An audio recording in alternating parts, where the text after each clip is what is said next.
Hi friends, welcome back to my channel Mahakarani. நம்ம பார்க்க போகிறது தாளித குழம்பு எப்படி வைக்கணும். எள்ளு போட்டு வறுத்து வைக்கிற குழம்பு.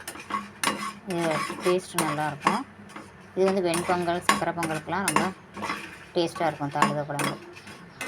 பாருங்கள், ஒரு 6 வத்தல் போட்டிருக்கேன். 7 வத்தல் உரப்புக்கு ஏற்ற மாதிரி. அது கூட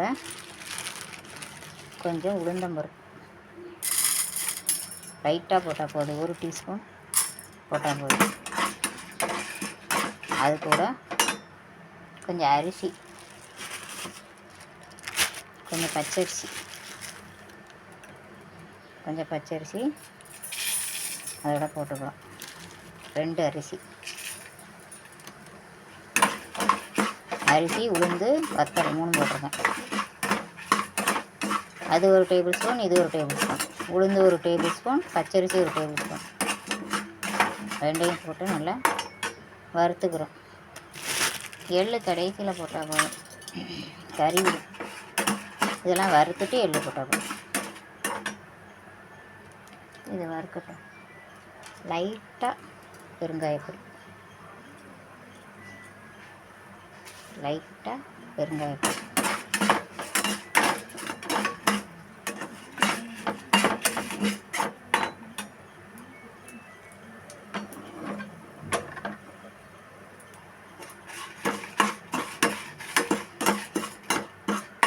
வறுத்தோன்னே காமிக்கும்.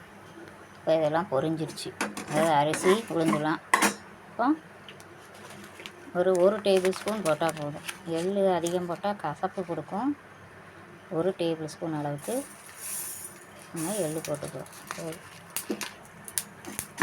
எள்ளு படப்படான்னு வெடிக்க உடனே தேங்காய் துருவி வச்சுருக்கேன். தேங்காயை எடுத்து நம்ம அதோட சேர்த்து போட்டுக்கிறோம். 1/2 மூடி தேங்காய்.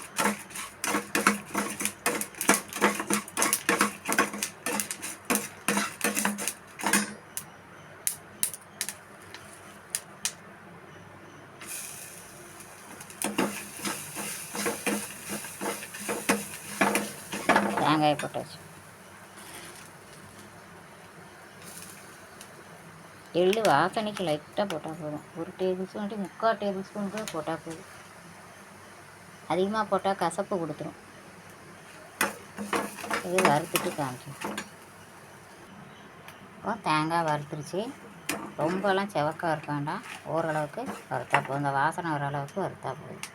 இதில் என்னெல்லாம் போட்டிருக்கோன்னா 1 ஸ்பூன் உளுந்து, 1 ஸ்பூன் பச்சரிசி, வத்தல், கொஞ்சம் பெருங்காயத்தூள், அப்புறம் எள்ளு, தேங்காய்.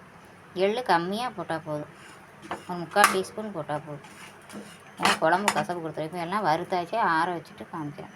இப்போ வந்து இதுக்கு காய்கறி என்ன எடுத்துருக்கோன்னா, இந்த குழம்புக்கு பூசணிக்காய், கத்திரிக்காய், அவரைக்காய், முருங்கைக்காய், உருளைக்கிழங்கு எல்லாமே போடலாம். உருளைக்கிழங்கு இந்த 5 காயுமே நம்ம போட்டுக்கலாம். எல்லாமே நறுக்கி வச்சுருக்கு.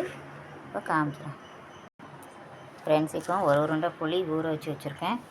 இப்போ காய்கறி எல்லாத்தையும் போட்டாச்சு. ஒரு சொம்பு தண்ணி விட்டு மஞ்சப்பொடி, உப்பு போட்டு வேக வைக்கணும். தேவையான அளவு உப்பு. ஃப்ரெண்ட்ஸ், இப்போ மஞ்சப்பொடி போட்டாச்சு. இப்போ குழம்புக்கு தேவையான அளவு உப்பு போட்டுக்கணும். உப்பு போட்டுட்டு வேக வைக்கணும். புளி தண்ணி விட்டு வேக வைப்போம். தேவையான அளவு உப்பு போட்டாச்சு. கலந்து விட்டுட்டு ஃப்ரெண்ட்ஸ், இப்போ ஊற வச்ச புளி தண்ணி அதோட ஆட் பண்ணிக்கணும். வேகட்டும் எல்லாம் சேர்ந்து. ஃப்ரெண்ட்ஸ், இப்போ காயெல்லாம் வேக ஆரம்பிச்சிருச்சு. நல்லா புளி தண்ணியில் நல்லா வெந்துடுச்சு. இந்த ஸ்டேஜில் நம்ம அரைச்சி வச்சுருக்கிற மசாலாவை தூக்கி அதோட சேர்க்குறோம். தேங்காய்